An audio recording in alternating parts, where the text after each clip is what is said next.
Good morning. Good morning. Good morning. Delia Jackie Hope Glass, Mama, Navy vet, certified doer, just like you, and the Lace Up legislator for the House of Delegates, 93rd District. We're in it this morning. We're in it. We're in it. I'm starting a little bit behind time this morning, which is really cool. I go to what's called the water board. So if you don't know, as a legislator, not only do I represent a district, I also get put on different boards. Let's scratch that out. I also get put on different boards and commissions, right, where I am tasked with showing up and helping with policy and doing stuff and things like that. So this morning, this will be the first time. This is going to be actually the first time that I get on, the first time that I go to the water board meeting. So I'm kind of excited about it. I got shifted from the transportation stuff to the water stuff. So we'll see how it works out. Wish me the best. I meant to look up the duties and the responsibilities of the water. I think it's called, I keep saying water board, but you know what water board is, right? Water commission, commission, Virginia. I'm gonna look it up while we're here. But for you, drop in the comments like up at State Water Commission. That's what it is. I'm on the State Water Commission, which study all aspects of water supply and allocation problems in the Commonwealth, and whether these problems are quantitative or qualitative, and coordinate the legislative recommendations of all other state entities having responsibilities with respect to water supply and its allocation. Hello, State Water Commission. I'm excited about this. I don't know about you. This is a first. This is the first. This is my first year being put on it. So I'm going to get at it. Here, let me see. Oh, good morning. Good morning, Isabel. You said, good morning. Made it through a horrific traffic on Hampton and Granby. Okay, heads up if you're on Hampton and Granby. Sure wish MPS and Navy base could sort out sharing road and maybe just our start times. You know what? I am hoping we've got a new superintendent, so there's that, and that there is some appetite to look at these start times. Right? Like to really, really look at the start times. We were supposed to do it before COVID, and then that kind of dropped off. I think y'all remember, like it was kind of weird where we thought the school board and we're going to adjust the start times like a year or two before COVID, and then COVID was like a huge opportunity. I feel like I'm smoking, so I'm going to do this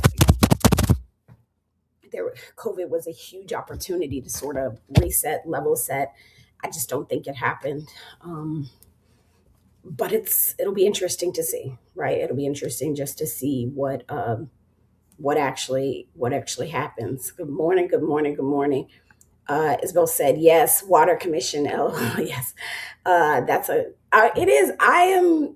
It is a good commission. I don't know if it's connected to the data center conversation, but I know that I am excited about it. Um, I'm excited about it in a very real way. So we'll see what happens. Good morning, Mr. Kevin. Good morning. Um, let's see. All right, so I have a hard out at 7:30 because I gotta get on the road by 8 o'clock to be in Richmond by 10 for this meeting, which is really exciting. But again, good morning, good people. Um, uh, I need you to know one thing very clear. It's crazy to be able to say this, but it's a truth. The countdown is on, y'all. Like we're in the midst of a countdown here. Do you know what the countdown is for? Do you know what it's for? Like we are officially 29 days from the start of voting in Virginia. 29 election days. 29 days until voting starts. And that is September 18th, which I can't believe I'm saying September 18th is less than a month away.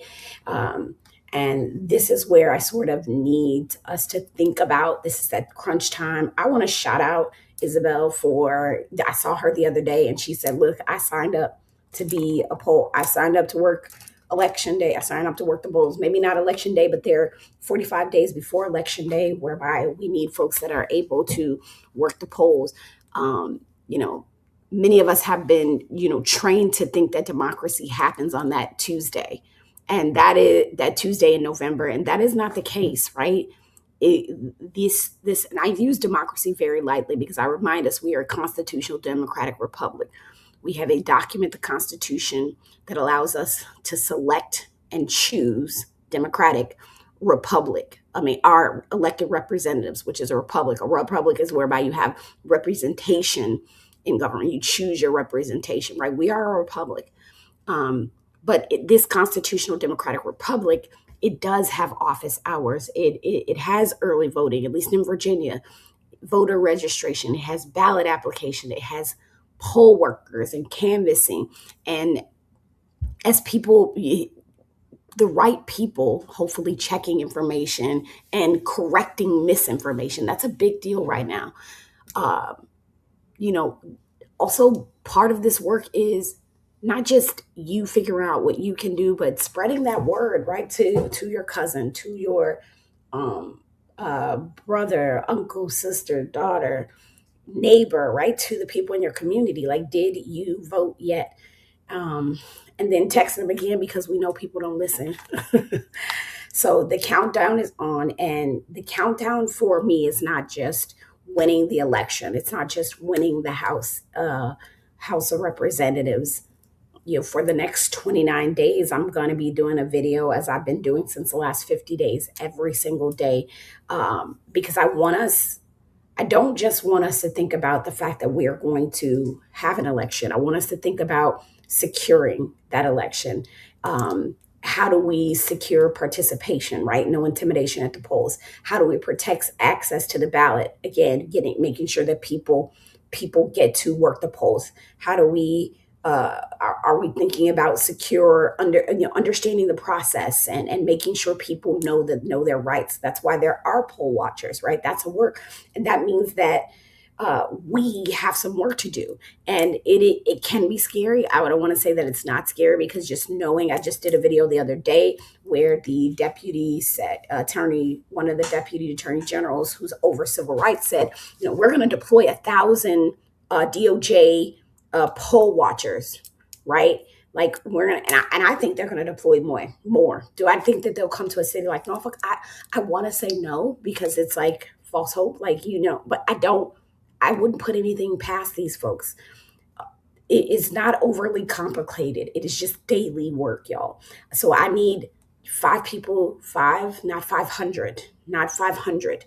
I'm looking for 5 people who will commit to me over the next 30 days and say, I will take one action every day. And it ain't even 30 days, it's 29. Right? I will take one action a day. Maybe that thing is you register somebody, or you share when voting begins, September 18th, or call somebody who hasn't voted in a while. Maybe you can learn who is actually on your ballot and what. And I'm going to tell you, there are 3 constitutional amendments on our ballot in Virginia. And if you're in Norfolk specifically, on the ballot, you've got a referendum asking you to can they raise your taxes raise their taxes, right? So you've got automatic restoration. You've got the automatic restoration of voting rights. You've got access to reproductive freedom, and then you've got marriage equality. All of these things are on the ballot. That's something that you can tell folks, right? Find out if your city has that tax increase on there, and let them know too. So, like, volunteer, correct something that you see inaccurate online. That's a thing, right? Contact your election official. It could be as simple as spending 15 minutes learning how one piece of government works, but I need us to do the thing. For everyone's information, election officers get $200 for the day's work.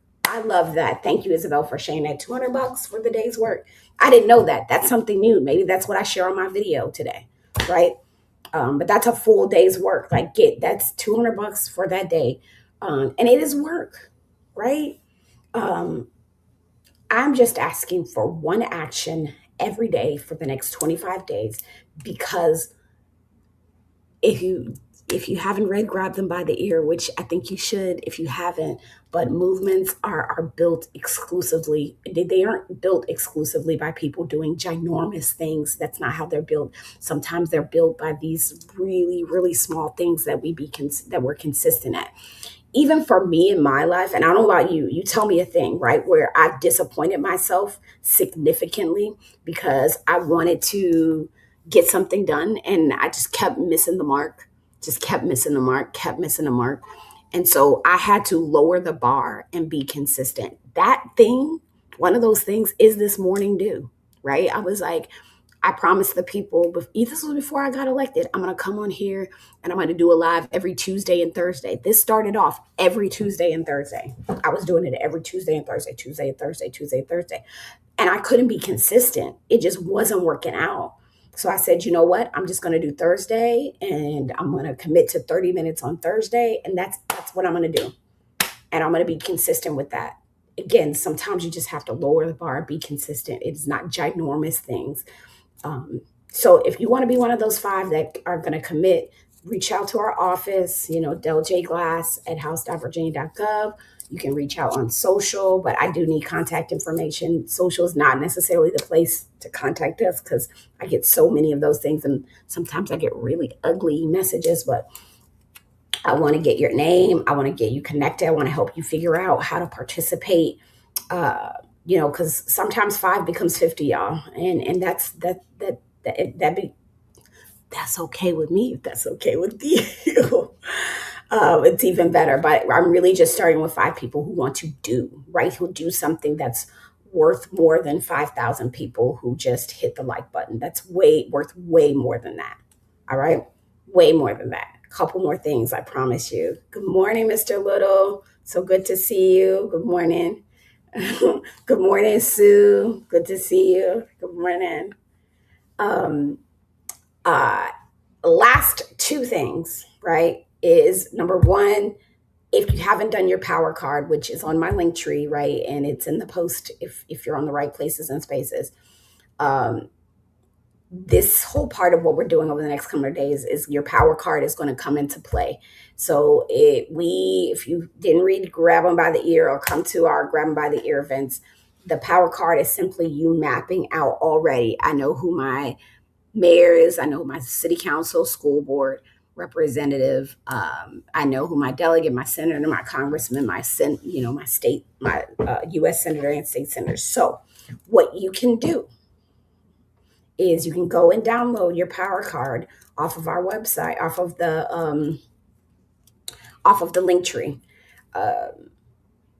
This will be really important. If you're in Norfolk, you can use air.norfolk.gov and get all of this information very easily under the civics tab. So air.norfolk.gov under the civics tab is a great place to do that.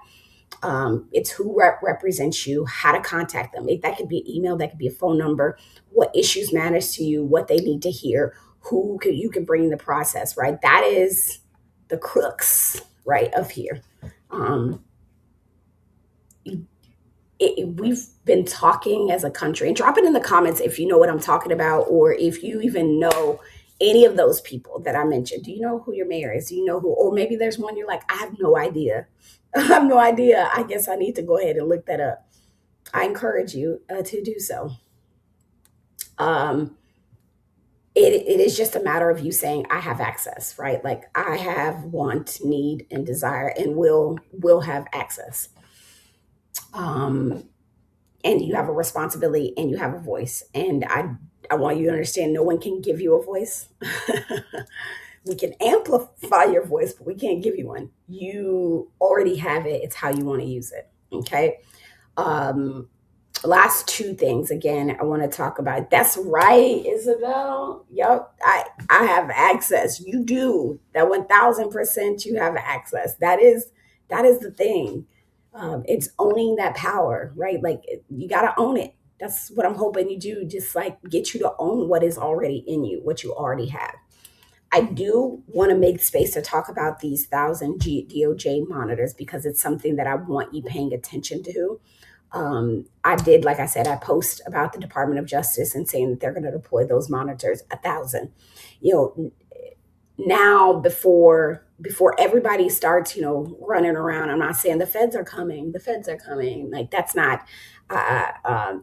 No, we have to know what we're talking about. Election monitoring by the Department of Justice is not something that is new, right? To be fair, it's not something that is new. The Civil Rights Division has historically monitored elections for compliance, right, with federal voting laws, including like the protection of race, language, or disability access. These are normal things. What's unusual this year is the scale, right?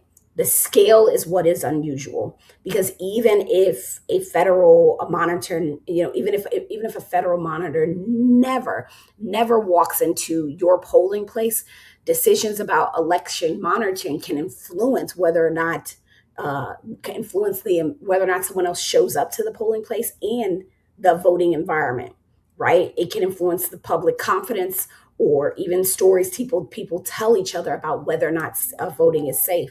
And so I don't want voters to feel watched, intimidated. I want them to feel, protected, reassured, and I just don't want that. And the language about this matters, and so does the authority. Federal election monitoring, can get it out, monitoring.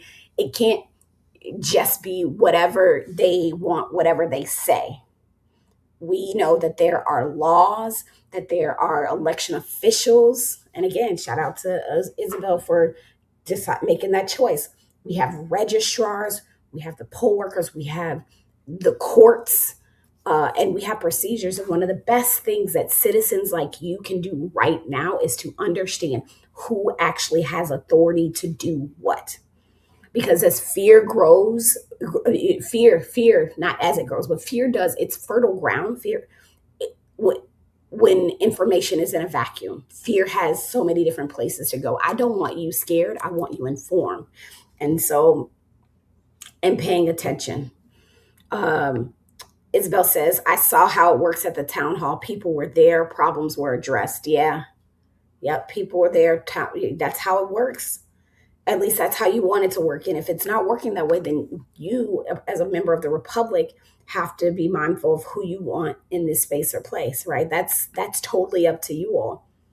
Um, you make me think about people showing up, whether it's to city councils or town halls or whatever. But I know in my area right now, just speaking of being watched and oversight, there's a lot of talk about flock cameras, because you may have driven past one today and didn't even know it was there.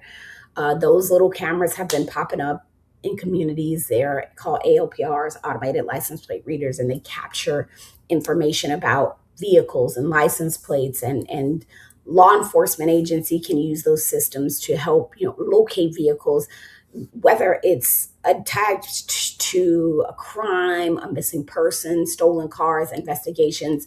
They are legitimately private.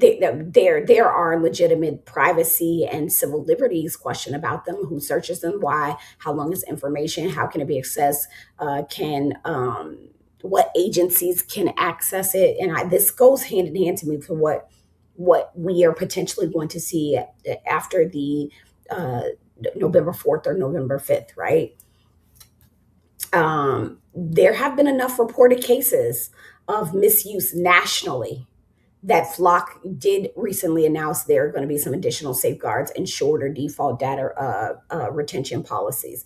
So I want you to listen to the connection that I'm making here is that the DOJ monitors and flock cameras are not they're not necessarily the same game. I don't want to but um I just don't want anybody to leave here saying Jackie said, I told you flock cameras are watching the elections. That's not what I'm saying. I did not say that. I did not say that. I'm gathering my thoughts. The connection is bigger for me. We're living in an environment where government and technology and private companies and law enforcement and personal data are increasingly intersecting, right? Who is watching us? Who's allowed to see it? Who watches the watchers? And what rights do I have? That is not paranoia. That is 1000% civics. And so this election in November is not the end. It is here. Here's the part where I really want you to remember that a new Congress begins on January 3rd. If they seat those people, right? And that's a whole thing. So what happens during those 2 months from November to January? The government keeps governing, guys, right? People keep serving in Congress and remain members of Congress till the end of their terms. Uh, voters can still, they still vote. Legislation is still moving. Nominations and other sort of congressional stuff and things and businesses are still happening. But members who lost, people who lost may still be voting, right? Committees are still being discussed. Staffs are still being bent. There are priorities that are still being negotiated. The next Congress is organizing itself because it must before Americans have even finished putting away, like before we start even putting away our holiday or putting up our holiday decorations. If you're that kind of person, I ain't got time. I'll do it. Actually, I don't want to take it down, so I don't put it up. That period is sometimes called the lame duck session, right? The lame duck section of Congress. Do I still have that up there? I got it. Yep. That's called the lame duck. And so I need you to understand that these daily videos, they matter so much because your civic responsibility, it doesn't end after you vote. CNN, and news outlets, cable, all of these, they put a check mark next to somebody's name. Like that's not when things end. Or when your person or the person gives a concession speech, that is not when it ends. And it certainly doesn't, it isn't always a clear display, depiction of what happens next. Citizenship is what continues. There is supposed to be a transfer of congressional power on January 3rd, and I'm worried about that. And everything between November 3rd, or is it November 4th? November 3rd and January 3rd, everything between those dates belongs to us too, right? So again, for the next 30 days, I want you to follow. I want you to contact your registrar. Just ask a nice question or express gratitude to your registrar. I want you to follow reliable news sources. Ground News is a great source. I want you to follow what's going on in your local government, what's happening with your state representatives, what happens with your member of Congress. And yes, follow me because every day we're going to be learning something to do, right? We're going to learn something to do. Contact, questions, trying to tell you what matters. I don't want you to, I'm all about, if we're going to bark up a tree, excuse me, I keep saying, we're going to stop saying bark. If we're going to pick up the phone and make the call, we're going to make sure we got the right number, right? We're going to know where power lies. We're going to have that power lies. And then we're going to vote and we're going to vote and we're going to vote and we get other folks to vote, absentee, if that works for you, right? On election day, if that's your plan, but make a plan because there are 29 days until voting begins. I say that again, 29 days. And my question isn't, are you ready for election day at all? That can't be the question. It is, what are you willing to do before election day gets here? So I need those 5 people over the next 29 days, one action every day. If you're in, again, contact our office. Your assignment today is simple. Find that 5. Send them. Tell your people about September 18th. Put it in the group chat, the family, the church group, the fraternity. I know y'all good for a PTA, sorority, whatever that is. Send a neighbor, tell them the business, put information out that works. Because again, this constitutional democratic republic it is not, we don't just have it. The republic is something that we do. And around here, you already know we're certified in doing, and we are a village. And village is a verb, it is an action that we do, right? Fair enough? Fair enough. Good morning, Ed. Good morning. It is the things that we do. All right. So with that, I told you I gotta be off and on my way. I'm going to the water commission, not the water board. Ha ha ha ha ha. Thank you. Thank you, Isabel. Or butter chicken curry, Isabel. Thank you so much. Um, to see you tomorrow where we'll be at 28 days. We got work to do. I appreciate y'all coming on this morning. Let's get to it. We got this. And I'll tell y'all how water commission went. Maybe I'll do a couple stories on my Instagram as I go to water commission. Water commission. Yeah, water commission. I'm excited. Okay. Au revoir. Is there any questions? Anybody have anything for me before I hop off? I just realized I was supposed to put my lipstick on while I was on here. I put the liner on, but didn't. Oh, doers get more done. I promise. No questions, no comments, concerns. Okay, cool. Look, you be kind to yourself. Okay. You drink water. You're a flower. You are a living thing. Um, until next time. Ooh, join a commission. Come on, Kevin. Tell them. Join a commission.